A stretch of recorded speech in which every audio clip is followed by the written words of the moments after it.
AC সার্ভিসের আগে সর্বপ্রথম যে বিষয়টা খেয়াল রাখবেন, যখন এসি সার্ভিস করার জন্য ওরা আসবে তখন ওদেরকে এসিটা চালু করে দেখাই দেবেন যে হ্যাঁ আপনার এসিটা চালু আছে।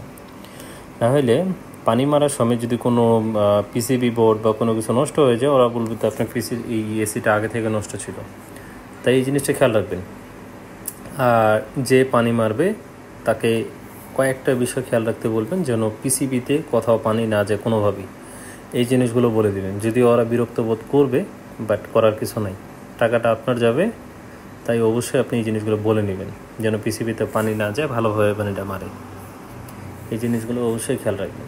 আর আমার এই পিসিবিটাতে সমস্যা হয়েছিল, পিসিবির কথা এই কারণে বললাম কারণ ওনার যে হেল্পিং হ্যান্ড যে মিস্ত্রি আসছিল, উনি আউটডোর ইউনিটটাতে বাহির থেকে মানে নিচ থেকে পানি মারে, যার কারণে কোনাভাবে যায় পিসিবিতে কিছুটা পানি চলে গেছিলো, তো পিসিবিটা কাজ করতেছিল না।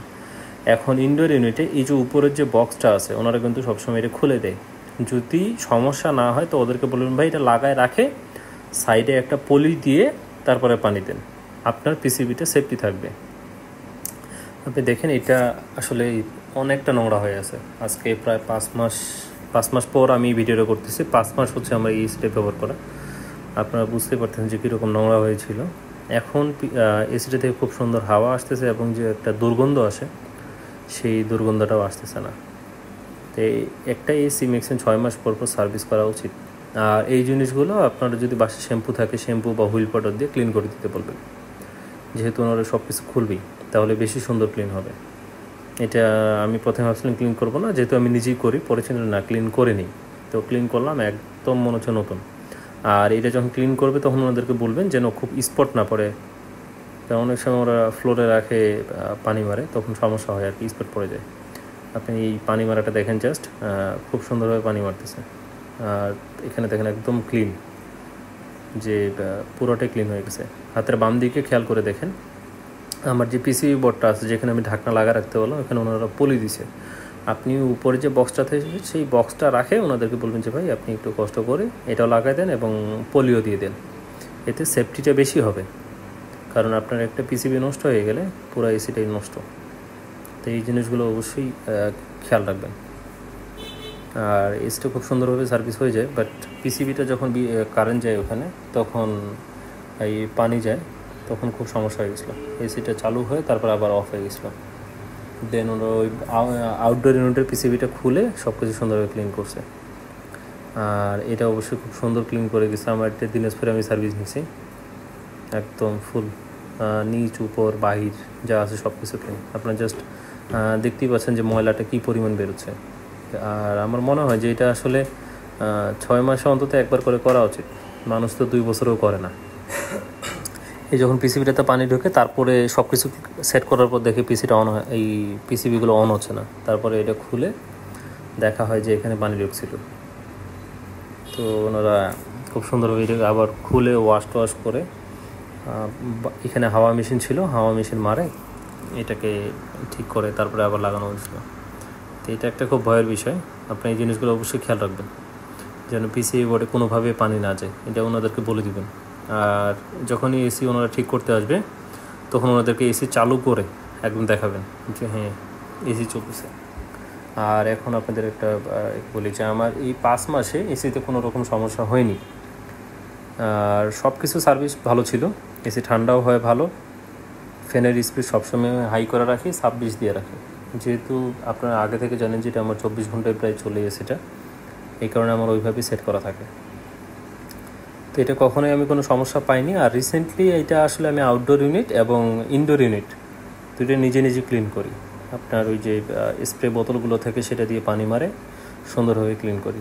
আপনাদের যদি অভিজ্ঞতা না থাকে তাহলে করার দরকার নেই, যদি রিস্ক মনে হয়, বাট যদি আপনি নিজে করতে চান করতে পারেন, আমার মনে হয় না খুব একটা ক্ষতি হবে। আর outdoor unit indoor unit clean রাখাটা সব থেকে ভালো।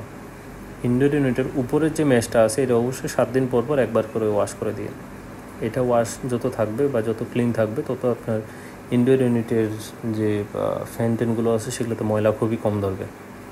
আর গ্রি এসির যে সেলফ ক্লিন যে মুডটা আছে, আমি এটা দেখলাম, ব্যবহারও করছি, খুব একটা কাজের না। ওইটা আসলে থাকা না থাকা আমার কাছে প্রায় সমানই।